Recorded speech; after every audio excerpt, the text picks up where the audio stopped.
20h30 et c'est Crime Story, les rendez-vous d'Alfred Hitchcock racontés par Serge Sauvion. Aujourd'hui, comment choisir son allié de Hal Elson.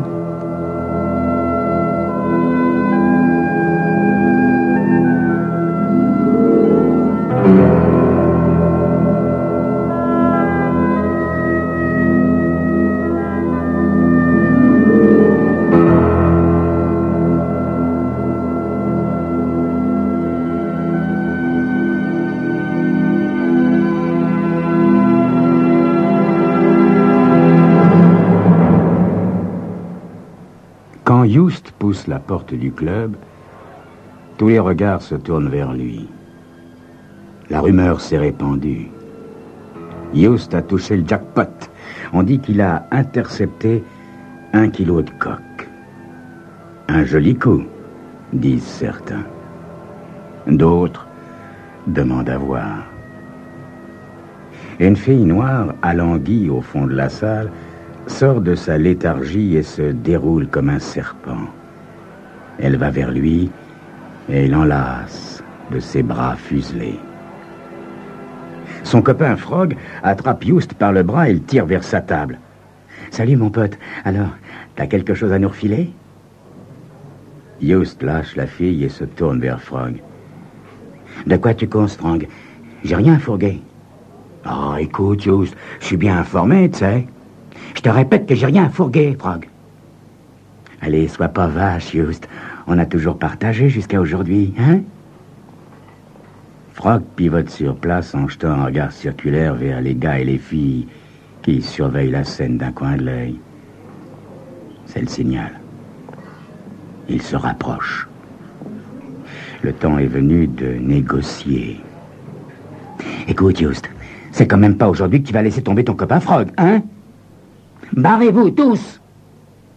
Tu vas pas me la faire à moi, hein, Youst? Alors, t'en as pour combien de cam? Allez, réponds! La pression s'accentue. Youst a les nerfs à fleur de peau, mais il continue à nier et jure qu'il ne comprend rien à ce que l'autre raconte. De guerre lasse, les uns après les autres, ils s'éloignent tous. Mais l'un d'eux lance un avertissement. « On l'aura, ta cam, Youst, alors fais gaffe à toi !» Ce n'est peut-être qu'une menace en l'air, mais Youst n'en est pas sûr. Il sait à qui il a affaire et de quoi ils sont capables. Des coulées de sueur froide glissent entre ses omoplates. Il se tourne vers le comptoir. James, le barman, lui fait un petit signe de la tête. « Qu'est-ce que tu prends, Youst? »« Hein? Un express bien serré, s'il te plaît. »« Hé, Youst, c'est vrai ce qu'on raconte? Bah, tu peux me le dire à moi. T'as taxé de la cam? » Youst hoche la tête. Bah, une occasion, hein, mon gars, ça se refuse pas. Tu joues gros, Youst. C'est pas ton secteur, la cam. T'occupe, James. J'ai mes raisons. Méfie-toi, Youst. Ils sont à tes trousses. Ils essaient de t'avoir à la tchatch, mais après ils seront moins calmes. Ils n'ont pas l'intention de te laisser filer avec. Si c'est un gros coup, ils arriveront à leur fin, et toi, tu risques de basculer dans le canal. Souviens-toi du Hollandais. Non, crois-moi, Youst. Ils te lâcheront pas tant qu'ils n'auront pas récupéré la cam. Tu risques ta peau, mon gars. T'aurais pas dû. Youst ne répond pas. Il n'y a qu'à Frog qu'il en a causé. Et ça l'inquiète pas, Frog. C'est son copain.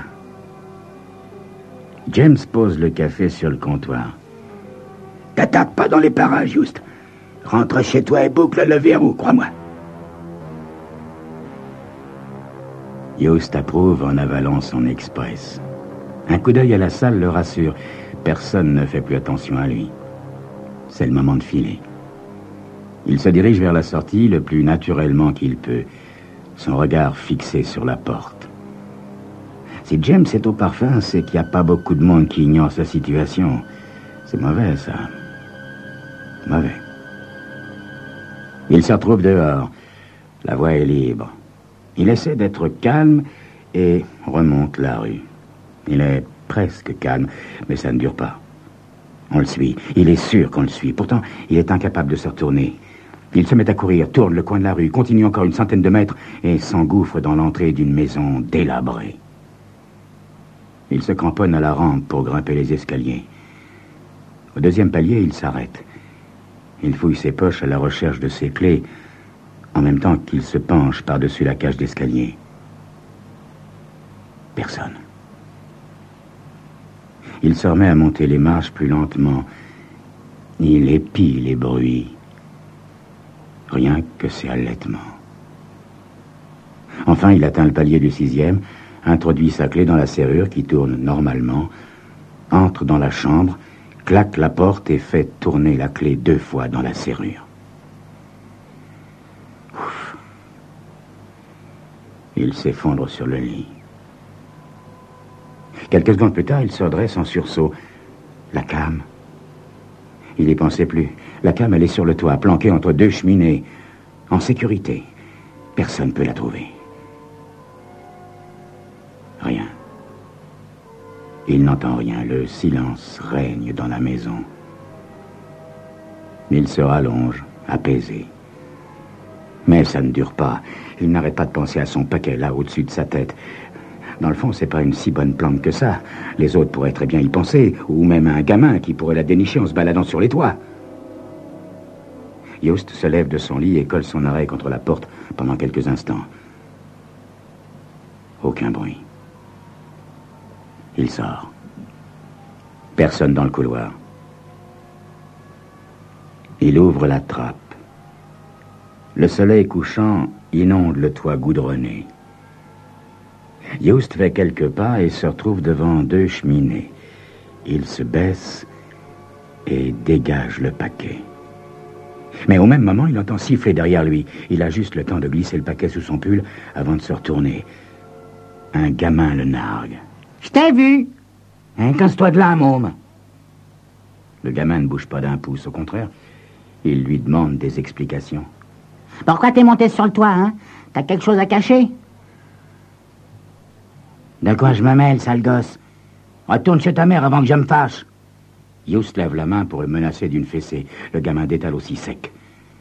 Yost redescend dans sa chambre, boucle le verrou et glisse le paquet derrière le pied du lavabo.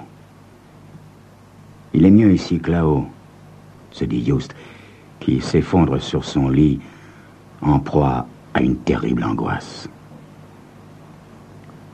Mais pourquoi je me suis foutu dans ce pétrin? Je suis fou. Je suis même pas accro et je les ai tous à mes trousses maintenant. Je ferais mieux de tout bazarder dans les toilettes. Mais Yost n'en fait rien. Ça vaut quand même un sacré paquet de bifetons, cette cale. De quoi me mettre à l'abri un sacré bon bout de temps. En bas de la maison, Caïd est en planque. Caïd, c'est un grand type au teint clair qui mâchonne du chewing-gum à longueur de temps. Ses traits sont bouffis et ses pupilles grosses comme une tête d'épingle. T'as intérêt à pas m'avoir raconté de salade, Frog. Crois-moi, t'as intérêt. Je te le jure sur la tête de ma mère, Caïd. Ouais, ça m'a l'air louche, tout ça. C'est pas pensable que le vieux Willy soit fait avoir par un blanc-bec comme Yost. N'empêche, Caïd, c'est Yost qui a fait le coup. T'as vu la cam? Non. Il t'a peut-être bluffé.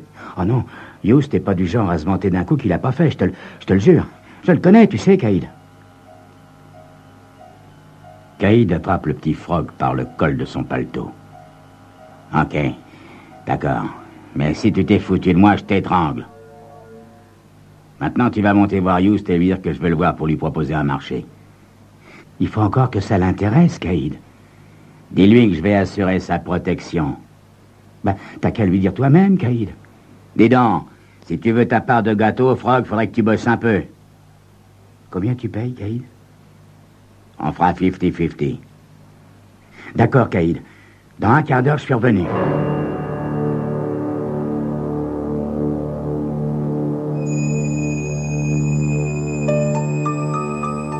Est-ce que Frog va réussir à convaincre Yost que celui-ci a tout intérêt à rencontrer Caïd? C'est ce que vous saurez dans quelques instants.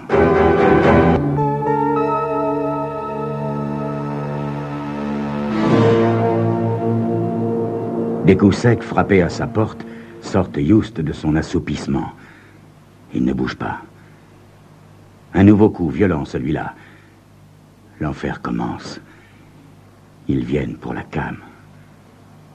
Ouvre, Youst! C'est moi, Frog! Qu'est-ce qu'il me veut?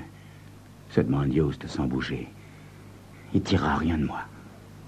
Vaudrait mieux que tu m'ouvres, Youst! J'ai à discuter sérieux avec toi! Youst s'assied, son regard va de la porte à la fenêtre. La peur le paralyse. C'est bon, Youst! Si tu veux pas de mon aide, eh ben tant pis pour toi! Youst entend ces mots, puis les pas de Frog qui s'éloignent dans l'escalier. Il hésite encore. Puis la panique l'envahit. Frog est en train de le laisser tomber, c'est sûr. Youst bondit et ouvre la porte. Tu voulais quelque chose, Frog? Pourquoi t'as pas répondu tout de suite? Ben, si tu veux le savoir, je dormais. Ah, ne me prends pas pour un imbécile, hein, Youst. Bon, alors, tu m'invites à rentrer ou tu continues à dormir? Entre. Frog balaie la chambre d'un coup d'œil. Oh, ça pue ici. Youst ne répond pas. Il observe Frog, qui allume une cigarette et qui n'a pas l'air pressé du tout d'en venir au fait. Bon, qu'est-ce que tu veux? Finit par demander Youst. T'as bavardé, et maintenant j'ai tout le monde à mes trousses. C'est pas moi qui ai causé, Youst. Je te le jure sur la tête de ma mère. Seulement, les nouvelles, ça se propage tout seul. Non, mais t'as pas à t'en faire. Même s'ils sont au courant, ils te toucheront pas. Ils essaient juste de t'avoir à l'influence, tu vois.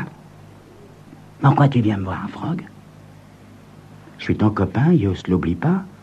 Je suis ton copain. Et en piquant la came de Willy, t'as pris des risques. S'il sait que c'est toi, il va te réduire en miettes, mon gars. Tu crois que Willy est au courant? Non, pas encore à mon avis, mais il va pas tarder à l'être. À partir de ce moment-là, tu pourras penser à ton testament. Youst retombe sur son lit et regarde Frog par en dessous, comme un animal traqué. Comment je vais faire pour m'en sortir, Frog? Et Youst, tu connais Caïd? Caïd? Bien sûr que je le connais. Ben, il est prêt à t'aider. Il est en bas. T'as juste le temps de descendre si tu veux qu'il fasse quelque chose pour toi. Youst connaît la réputation de Caïd, mais ça n'a plus d'importance. Il a la trouille, et c'est ça qui l'emporte. Bon, d'accord, va le chercher, Frog. D'accord, Youst, j'y vais. Frog dévale l'escalier et tourne le coin de la rue. Caïd est là, qui fait les 100 pas en mâchouillant son chewing-gum. Eh ben, ton ami du temps, mon gars. Tu l'as entortillé? Complètement, Caïd. T'auras pas de mal à le plumer. Caïd monte les 6 étages en trombe et entre dans la piaule sans même frapper. Youst, toujours sur son lit, se redresse. Le temps de la réflexion le laisse toujours sur la défensive. Salut, Youst. Bah dis donc, t'as pas l'air content de me voir. Je voudrais savoir pourquoi tu me proposes ton aide, Caïd. Parce que t'es le copain de Frog. Et que Frog est mon copain. En plus, je suis un tes prégueule et je crache pas sur ton colis. C'est là le problème, Caïd. Y a pas de problème, Youst. Ou tu payes le prix de ta protection, ou tu gardes ta marchandise et tu te protèges tout seul. Mais je donne pas cher de ta peau. À toi de voir, mon garçon. L'argument est convaincant. Combien tu veux, Caïd? La moitié. La moitié? Et pourquoi pas tout le paquet pendant que tu y es? Écoute-moi, Youst. C'est à Willy que tu t'es attaqué. C'est pas n'importe qui, t'en es conscient? Mais c'est finalement de ta peau à toi qu'il s'agit. Moi, j'ai pas grand-chose à perdre. Je devrais laisser Willy et ses mecs te descendre, Youst. Mais je te propose une affaire. Tu me donnes la moitié de la marchandise et je te mets sur un coup de première. Écoute-moi, je sais où Willy a ses réserves. Partage avec moi tout de suite, et ce soir, on partagera le reste. Alors, qu'est-ce t'en dis? Les yeux de Youst gardent leur expression stupide, car sa cervelle n'arrive pas à digérer tout de suite cette offre mirifique. Devant le silence de Youst, Caïd se dirige vers la porte. Et soudain, le déclic se fait dans la tête de Youst. On lui offre une protection et une association. Donc, en aucun cas, il ne peut se faire blouser. Ça marche, Caïd. Ah, c'est bien, te v'là raisonnable, Youst, ça me fait plaisir pour toi. Bon, t'as la cam, là? Yost se baisse et soulève le matelas sous lequel il a planqué la marchandise. Caïd prend le paquet avec flegme. Bon, je garde tout pour le moment, gars. Pour plus de sûreté, dit-il en repartant vers la porte. Et pour l'autre coup, quand est-ce qu'on partage? Demande Yost, tout excité. Ce soir, je t'ai déjà dit. On se voit ce soir et on partage. Et où que je te retrouve, Caïd? À l'académie de billard, Yost. Bon, c'est pas tout ça, j'ai un rencard et j'ai bien une plombe de retard. Allez, salut! Salut, Caïd. Caïd dégringole les étages. Alors, t'as eu le pigeon? Demande Frog dès que Caïd apparaît au coin de la rue. Ouais. Où quelle est la cam? Hein? Ben, je t'ai pas dit que je l'avais, Frog. Il est sur ses gardes, le Yost. Faut y aller mollo. Je suis obligé de le baratiner, puis ça va prendre un peu plus de temps que prévu. Sois régule avec moi, hein, Caïd? On partage ce soir, Frog. Parole d'homme. Tu me connais. Ce soir-là, Frog entre à l'académie de billard sur le coup de 21h. Il y a bien 2 joueurs autour de la table verte, mais Caïd n'est pas là. Après avoir fouillé vainement la salle, Frog ressort. Il fonce au Blue Morning, le restaurant. Pas de trace de Caïd. Frog ressort du restaurant. Il y a bien d'autres endroits où Caïd peut être. Le coiffeur, le drugstore, le sous-sol où se retrouvent les musiqueux. Caïd n'est dans aucun de ces lieux. Pas plus que chez lui. C'est en dernier que Frog y va. Il frappe à la porte. Il frappe. Personne ne répond. Il s'engage dans l'escalier, puis se souvient tout à coup du toit et change brusquement de direction. Quand il débouche sur le toit terrasse, le clair de lune dessine nettement les contours des cheminées et il aperçoit Caïd adossé à l'une d'elles. « Tiens, Yost, c'est moi que tu cherches, petit gars !» En sueur, haletant, Frog s'avance vers Caïd et se plante devant lui. Il sort un mouchoir et s'éponge le front. « Ouais, je te cherchais, Caïd. »« Qu'est-ce que tu veux, mon gars ?»« Ton coup de première, là. La cam. »« Y a pas de cam, mon petit gars. Willy a changé le plan et j'ai rien trouvé. » Rien? T'es certain, Caïd? Caïd éclate de rire. Visiblement, il n'est pas dans son état normal. Frog comprend enfin. On l'a eu. On l'a refait. Tu m'as baratiné, Caïd. Il n'y a jamais eu de coup de première, hein? T'as pas de morale, Caïd. T'es un petit malfrat sans envergure. Caïd cesse de rire et se dresse d'un bond. Il enfonce sa main dans sa poche et une lame brillante en jaillit. Frog recule devant la pointe du couteau. « Hé, Ménus, je t'avertis, me cause pas comme ça. Sinon, c'est pas l'escalier que tu vas prendre pour te retrouver en bas de l'immeuble. » Frog approche dangereusement le bord du toit terrasse. L'avertissement semble suffire. Caïd, d'une démarche nonchalante, retourne vers la cheminée contre laquelle il était assis avant l'arrivée du gêneur. Frog s'adosse à une autre cheminée pour continuer à discuter. « Bon alors, qu'est-ce que tu veux, demi-portion, hein? » Tu le sais bien, Caïd. Ma part de ce qu'on a levé aujourd'hui, on avait un accord. Tu te souviens? Ben, je veux ma part. La lame du poignard brille dans la nuit. T'as pas compris qu'il valait mieux que tu te tires, Frog? Hein? C'est moi qui ai fait tout le boulot, alors je vois vraiment pas à quoi t'aurais droit, hein? T'as voulu rouler Yost, et manque de peau, c'est toi qui t'es fait rouler. Si t'as rien dans la tronche, j'y peux rien, moi, c'est la vie. Allez, tire-toi maintenant, tire-toi! C'est bon, Caïd. Tu m'as eu. Mais on se retrouvera. Fais-moi confiance. On se retrouvera. Frog ouvre la trappe et disparaît. Dans la rue, au bas de l'immeuble, il entre dans une cabine téléphonique, donne 2 coups de téléphone et se fond dans la nuit. Vers 2h du matin, Willy et 2 de ses tueurs font brusquement irruption dans la chambre de Caïd. Sous la menace de son revolver, Willy se fait remettre le kilo de cam, puis, froidement, le vieux trafiquant exécute Caïd d'une balle en pleine tête. Ensuite, les trois hommes redescendent l'escalier en silence. Arrivés au rez-de-chaussée, ils sont soudain encerclés par des policiers armés jusqu'aux dents. Rapidement maîtrisés, ils sont fouillés et désarmés, puis embarqués sans douceur dans les voitures de police. C'est alors que sortent de l'ombre le lieutenant Pacino et Frog, qui ont assisté à toute la scène. Bravo, Frog, et merci, mon petit gars.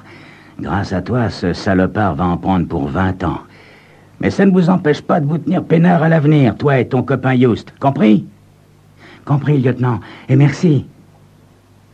Et Frog s'éloigne dans la nuit en sifflotant. Heureux.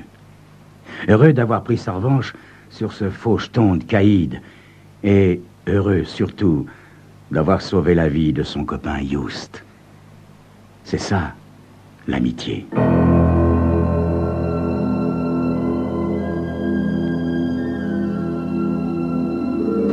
C'était Crime Story, les rendez-vous d'Alfred Hitchcock racontés par Serge Sauvion. Aujourd'hui, comment choisir son allié de Hal Elson.